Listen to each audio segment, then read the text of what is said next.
Welcome to Shelf Life, the monthly series where I look at games I played about 6 months ago on the channel and let you know whether they're still in my collection. And for this month's episode, I'm looking back at games I covered in April of this year. We've got a ton of games to look at. I covered a lot of them in April. Let's see which of them had shelf life. So to start off the crowdfunding circle, which is quite busy this month, I covered 5 crowdfunding games. First is Blade Rondo, which is originally a game from Japan, but it's getting a US port. And it's actually a bunch of little games that are interchangeable. I think there's 5 sets total, and they have competitive. It's kind of like a head-to-head battling game, but also they have a different solo mode for each of the 5 sets. So they each have like kind of a unique twist on how you do solo play.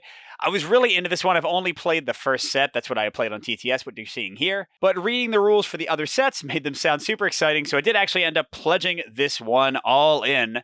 I didn't actually intend to do all in. I kind of spent more than I intended to, but I'm not fully regretful. I think I'm going to enjoy this one. I mean, hopefully. I do already have a lot of 1v1 battling games, so maybe it won't stay for the long haul.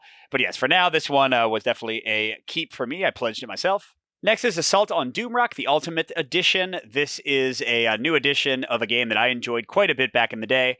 It has kind of 2 phases where first you adventure, leveling up and getting loot. And then you go to this battle system with dice-based activation where there's not really a board. Instead, all of the movement is handled based on where you are relative to the enemies. And there's unique terrain. Each enemy has their own unique stats and their own unique deck of activation cards. And this is one that I used to really enjoy back in the day. I still think it's a very unique game and very tactically interesting, but it's also very frustrating and random. And I was really hoping they would streamline the game for the new edition, or at least give an option for a streamlined mode. But basically, it's the same as it's always been from what I could tell, which is a game that will take you like 3 to 4 hours if you survive for the whole thing.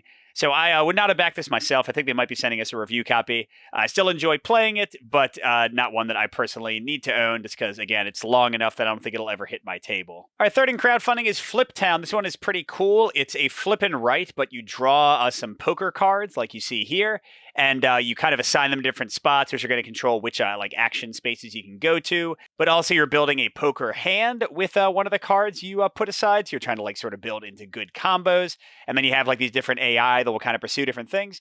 I really enjoyed this one. Flip and writes don't tend to be my thing, but certainly the 3-card play and sort of the poker stuff was really cool. The combos you could build up in the town, and also like they would give you lots of like free micro actions, so your turns could get really combo-y and exciting. I liked all of that. That said, it's still a flip and write, so I don't know if they're going to send us a review copy, but if they don't, I would not buy this myself, just because to be honest, I don't play these. They just don't get broken out on my table very much. But for a flip and write and a genre that I don't tend to enjoy very much, I think this one is excellent, and I definitely recommend it to anybody for solo play, especially. Is really good if you're at all interested. Fourth in the crowdfunding circle, man, I covered a lot, is for Northwood. This is described as a solo trick-taking game, although it's not really like full-on trick-taking, because you're sort of flipping a random card for your opponent, as it were, and then like having to follow suit and such like a regular trick-taking game. So, it's if you love things like The Crew or the Fox and the Forest Duet, my favorite cooperative trick-taking games, then I'm not sure if you'll love this, because it's not like really the same thing. But it does have a great card play. It's very tense. It has really interesting abilities that are very varied game to game with these little like animals. The choices you have to make and how you kind of manage your hand are really cool. I don't find it incredibly tough. I tended to like win the max score or close to the max score each time. But they have like little scenarios and things in this book they added to the Kickstarter or GameFound campaign, whichever it was, to kind of change things up and make it more challenging. So yeah, this is one that I'm really excited to play more. But I don't... Would I have pledged? I think they're going to send me a copy. Would I have pledged this myself? Again, maybe not, because I don't know. If it was actually a trick-taking game, I might have played it more. I think it's fun, and I'm excited to. Again, if they send me one, I'll certainly play it a bunch. But I don't know if I need to have it in my collection when I already have Fox and the Forest Duet and The Crew, and I have people who can play those cooperatively with me. I don't know if I need like a sort of trick-taking game for the solo sphere, but definitely good. Like no complaints about this one at all. If they send it to me, I will play the heck out of it. All right, and last we have Iconoclash. This is sort of a like Smash Brothers style game where you're moving around this little board and playing cards to like do attacks and get items and stuff, and you're trying to knock your opponents either off the board, again, sort of Smash Brothers style. I enjoyed this one okay. I actually tried, just because I was kind of curious. It was sort of just a designing challenge. I tried to make a like solo mode for it, and not like modeling a AI opponent, but instead having like sort of kind of like in Smash Brothers, where they have like 100 like little enemies attacking you like in waves. I was trying to model sort of that kind of thing where enemies kept on popping up. I think it went okay. I don't think it's my best solo mode by any stretch, but I only spent like a few days on it, so that makes sense. But yeah, the game is fine. I didn't feel the need to get it, especially since I pledged Blade Rondo like in the same month, especially since I still have Exceed and Sakura Arms and BattleCon, like just a ton of fighting games. So, this one isn't one I needed to own, but I do think it's kind of cool. I think this whole Smash Brothers thing as a board game is neat. And, my solo mode is out there. It's not great, but it's not terrible either. It might be a fun way to play the game. So Iconoclash, not one that I would have pledged, and I don't think I'm getting a review copy, but, still a pretty cool game. All right, now let's get to our first actual matchup, The Great Wall versus Small World. So first, The Great Wall. This is an Awaken Realms game, but very different from their usual offerings. It's not a narrative game at all. It's really like a worker placement kind of defense game. You can play it competitively, solo, or co-op.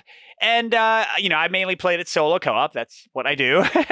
And I found it, just okay. It worked all right. It does seem like competitive would be more interesting and more varied in the play. Solo co-op was just okay. And this is a huge game. Tons of miniatures. At least they sent me the miniature edition. I think there's also a standee edition. So yeah, this one was not ever going to stay long on my shelves because, it's a Euro. And the solo co-op is not the best way to play.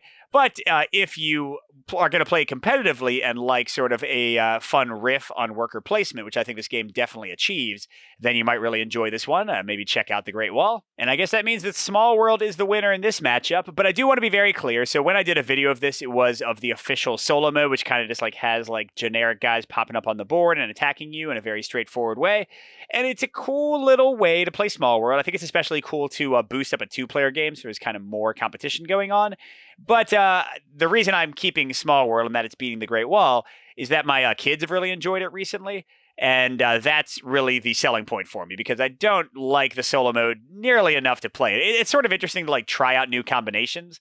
Maybe after you get a new expansion, if you wanted to sort of take the solo mode through its paces and try out different powers and kind of see how they work in it. That's cool. But besides that, it's kind of just beat your own score, beat the AI's score.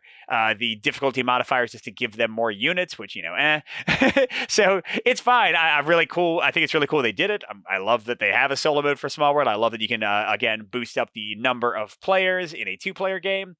But I would not recommend this just for solo. But again, my family likes it, and I've always enjoyed Small World, so if you're into that, the solo is a nice bonus. And again, because it's smaller, my family plays it, definitely beating out The Great Wall. And the next matchup is Castles of Dawnstone versus Quirky Circuits. Castles of Dawnstone is an interesting mix of deck builder and worker placement. Has a really slick, easy to run AI, and this is only available through Game Crafter, I think. So the components aren't quite as nice as you might look for, but that's what you get when you're self-publishing a game sometimes. And yeah, this one was pretty cool. Like I said, the AIs run very smoothly. I do like the different options of kind of how you upgrade, but it also felt a little samey game to game. So this one was definitely not a keeper for me. It was okay for a little while, and I always like at least trying out deck builders, and I think it's really well done for just one person working on it all by themselves, but it's not a great solo deck builder for me. And again, this is another one that might be way better in competitive play, but the AI was pretty interesting. They had different options, but it's not great. And it goes against Quirky Circuits, which is a cooperative programming game, and this is for 2 to, I think, 4 or 5 players, but I designed a solo variant that I actually think works surprisingly well for a chaotic cooperative programming game. And yeah, this one is fun. Now, the weird thing for this one, I'm keeping it. Clearly, it's beating out Castles of Dawnstone. But the edition you can buy now is this streamlined, cut down edition that only has 2 robots. The original edition of the game had 4 robots. And they're very similar robots. You've got a cat and the penguin you see on the screen right now. And they play almost identical. Their scenarios are very similar. Whereas in the old one, you had 4 robots. One was a dog who could kind of jump over things. One was a bee that flew around in a very different way. And one, the craziest one, was a sushi robot that only rotated and grabbed items and didn't actually really move around almost at all. So yeah, this one's odd in that I really like this game. I definitely recommend it. But I recommend it less for the new edition. But then, on the other hand, I recommend it more for the new edition because I think they made the new edition $20 or some ridiculous price. So it's kind of worth getting just for that. But yes, Quirky Circus is a keeper. I really like it for solo. Again, I made a solo variant for it, and also my family really enjoys it.